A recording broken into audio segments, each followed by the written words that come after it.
Alors j'ai passé 2 heures à peu près ce matin dans le quartier de Dar El Bacha pour aller rencontrer des exploitants de Riyad.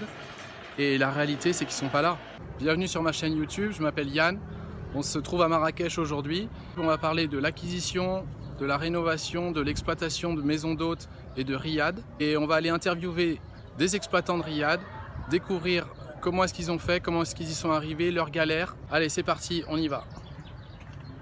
Voilà, donc on se situe dans le quartier de Riyad la Rouge, juste à côté de Dar El Bacha, un des plus beaux quartiers de Marrakech, un des plus renommés pour ses riads.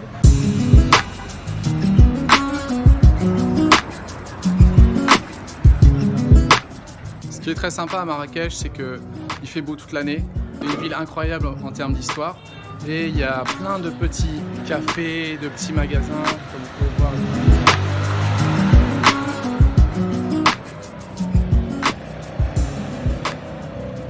Là où on peut prendre un verre, se détendre et profiter de l'ambiance nord-africaine. Alors j'ai passé 2 heures à peu près ce matin dans le quartier de Dar El Bacha pour aller rencontrer des exploitants de Riyad. Et la réalité, c'est qu'ils ne sont pas là. Ils ont mis leur business en automatique. Les propriétaires, ils sont tous soit en Europe, soit aux États-Unis. Une fois qu'ils ont lancé le business, ça marche, ça roule, ils ont leur équipe. Donc c'est vraiment un business intéressant parce qu'une fois qu'on a fait le gros effort, une fois qu'on a acheté, une fois qu'on a mis en place, c'est vraiment un business qui permet d'avoir du temps libre et d'avoir des revenus réguliers. Allez, on va frapper une porte, on va voir ce que ça donne. À tout à l'heure. Alors bonjour, vous appelez comment? Aziz, je m'appelle Aziz. D'accord. Je suis locataire gérant de plusieurs riads sur Marrakech. Vous avez quel âge? J'ai 43 ans. Et donc là, vous avez ce riad? J'en ai celui-là, c'est mon troisième en fait. D'accord. Je prends en location-gérance. Donc vous êtes en location-gérance. Ça veut dire quoi la location-gérance? C'est une société qui exploite une maison d'hôtes, un riad. Au bout d'un certain moment, ils peuvent le céder en gestion à une autre société. Donc là, vous avez un loyer chaque mois un loyer que vous payez à la propriétaire du riad. Exact. Est-ce qu'elle habite ici, la propriétaire? Je paye en fait à la société qui... D'accord, elle a une société. Elle a une société, donc c'est elle la propriétaire du mur. Je paye le loyer à la société, plus tout ce qui est charge qui est lié à ce loyer. Donc il y a des charges à payer aussi. Entre autres, à part la gestion quotidienne du riad, il y a d'autres charges à terme de taxes et tout ça que je prenne en charge aussi.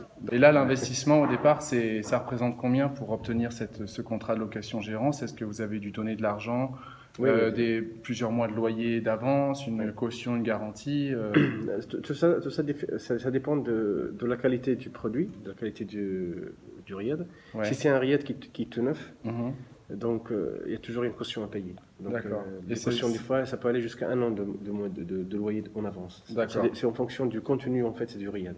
Et ça représente combien? Quelle somme à peu près? On parle d'un chiffre de 10 000 euros à peu près, 15 000 euros. Donc 10-15 000 euros à déposer au début à la signature du contrat de location-gérance. Le meuble et tout ça. Ça c'est dans les cas où le riad est vraiment tout neuf, il n'a jamais été exploité. D'accord. Donc quand le riad est déjà en exploitation et que c'est un petit peu mis en service pendant des années, la caution il est entre 2 mois et 3 mois de caution. Donc on peut négocier en fonction de l'ancienneté du riad, s'il y a des travaux à faire. Ouais.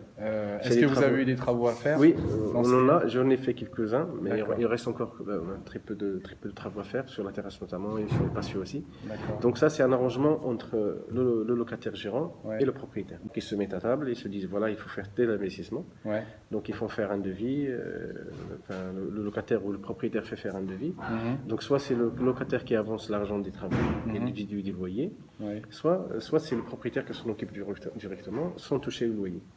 En règle générale, quand on s'occupe d'un riad, soit en location tout simple, soit en location gérance, on est censé être un bon père de famille, comme on dit. D'accord. Donc s'occuper de l'endroit, s'il y a quelque chose qui est cassé, parce que c'est un endroit qui tourne. Donc il pourrait y avoir un lit qui casse, il y a toujours des frais comme ça.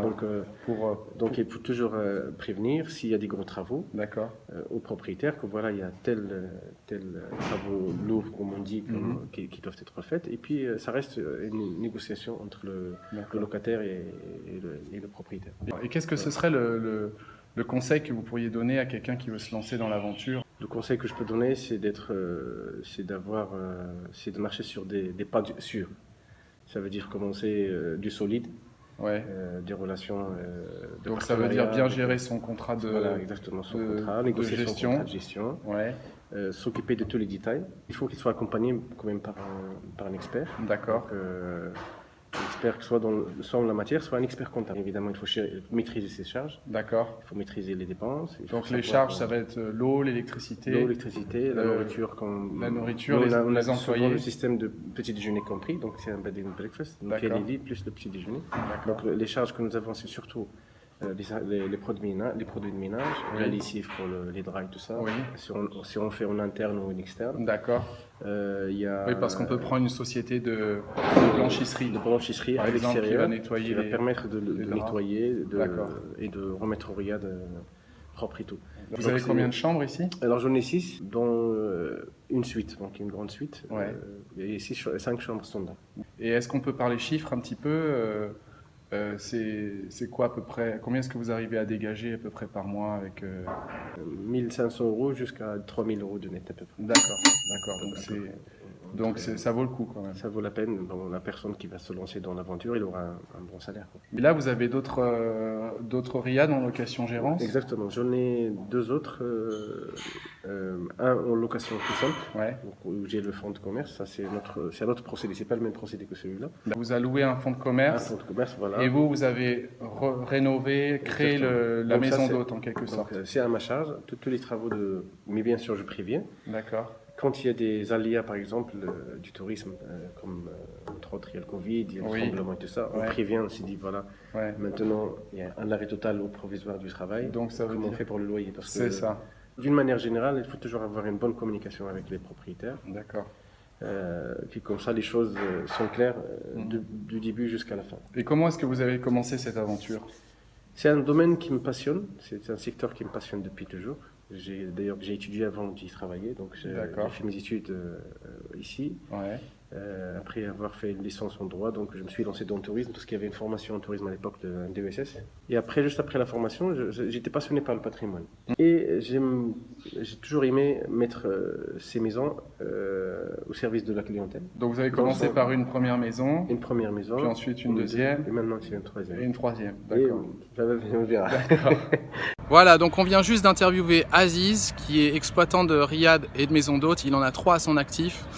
Lui, il est en location-gérance et il me disait en version off, parce que ma caméra a coupé, qu'il est à 85% de taux de remplissage et que ces derniers mois, c'était de la folie. Qu'il y avait des touristes partout, que ça marchait super bien et qu'il se dégageait une marge à partir de 60% de taux d'occupation. Donc voilà pour cette vidéo. Merci de vous abonner, de mettre un like si vous avez aimé et on se revoit sur la prochaine vidéo. À bientôt. Ciao, ciao.